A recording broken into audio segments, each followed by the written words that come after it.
السلام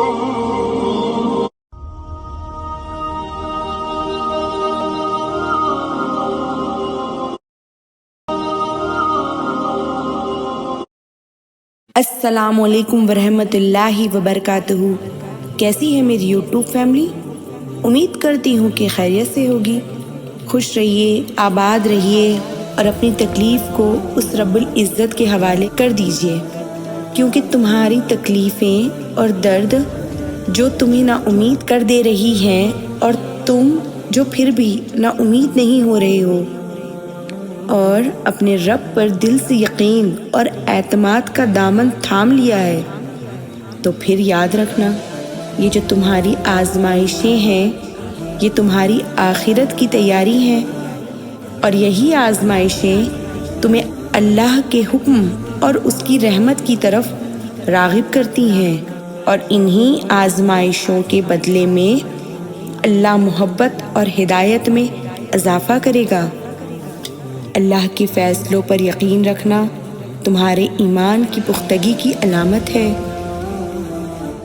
اللہ پر یقین تو وہ یقین ہے کہ تمہارے چاروں جانب اندھیرا ہے، لیکن جو تمہیں یقین ہے کہ تمہارا رب تمہیں راستے دکھائے گا، تو سخت اندھیرے میں بھی روشنیاں پیدا ہو جاتی ہیں۔ یہ تو بس تمہارے توکل پر منحصر کرتا ہے، اور جو تم دن رات کسی چیز کی کوشش کر رہے ہو اور اس چیز کی کوشش کر کر کے تھک چکے ہو، اور وہ تمہاری آنکھوں سے جو آنسو نہیں رک رہے ہیں، اور وہ پیاری چیز تمہیں نصیب نہیں ہو رہی ہے، اسے اللہ تعالیٰ کے حوالے کر دو، پھر دیکھو کیا ہوتا ہے۔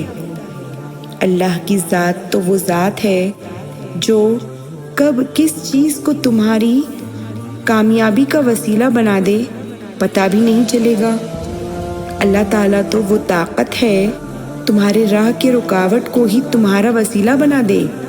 مشکلیں حل ہو جایا کرتی ہیں، راستے بھی نکل آتے ہیں، جو تمہارا یقین مضبوط ہے تمہارے رب پر، تو پھر اللہ ہی تمہاری مشکلیں حل کر دیتا ہے۔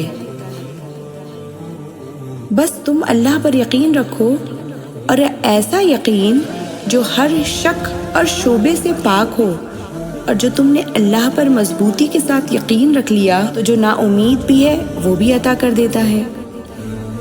سورہ بقرہ میں آیت الکرسی میں اللہ کی صفت اور قدرت کا بیان کیا گیا ہے، اور سورہ اخلاص میں واضح طور پر اللہ کی واحد ہونے کا بیان ہے، اور سورہ فاتحہ ہمیں اللہ کی حمد اور مدد کی مانگ کرتا ہے۔ تو یہ سارے قرآن کی آیتیں ہمیں اس رب کی فضائل کا ذکر کرتی ہیں، تو پھر ہم اس کی رحمت اور مدد سے کیسے نا امید ہو سکتے ہیں؟ اللہ سن رہا ہے اور اللہ دیکھ رہا ہے، اور جس دن اس بات پر تمہیں یقین ہو گیا کہ اللہ ہمیں ہر وقت سن رہا ہے اور دیکھ رہا ہے، اور ہمارے مسائل کا حل صرف اللہ ہی نکال سکتا ہے، تو تم سارے پریشانیوں سے نجات پا جاؤ گے۔ صبر اللہ پر یقین کی آخری حد ہے، اور جو تم نے صبر کھو دیا نا تو یقین بھی کھو دیا۔ محبت رب سے ہو تو سکون دیتی ہے، نہ خوف جدائی کا نہ ڈر ہے بے وفائی کا۔ 3 لفظ، اور یہ جو سارے دکھ ہے نا یہ 3 لفظوں پر آ کے ختم ہے۔ اللہ ہے نا، یہ 3 لفظ کافی ہیں تمہارے دل کو سکون دینے کے لیے۔ اور یقین تو ایسا ہونا چاہیے کہ سامنے سمندر ہو اور تم کہو نہیں، میرا رب راستے بنائے گا۔ اور جب تم اللہ سے نا امید ہو جاتے ہو تو تمہیں چاہیے کہ اپنے دل کو اللہ کی رحمت اور قدرت پر کھلا رکھے۔ اللہ اپنی مرضی کے مطابق صحیح وقت پر دعا کو قبول فرماتا ہے۔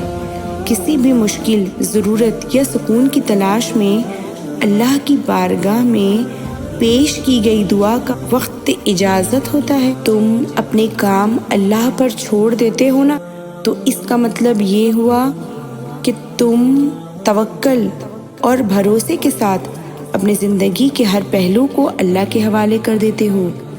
اللہ کے راستے بنانے کا طریقہ اکثر ہمارے اسبابوں، محنت اور اختیارات کے ذریعہ ہوتا ہے۔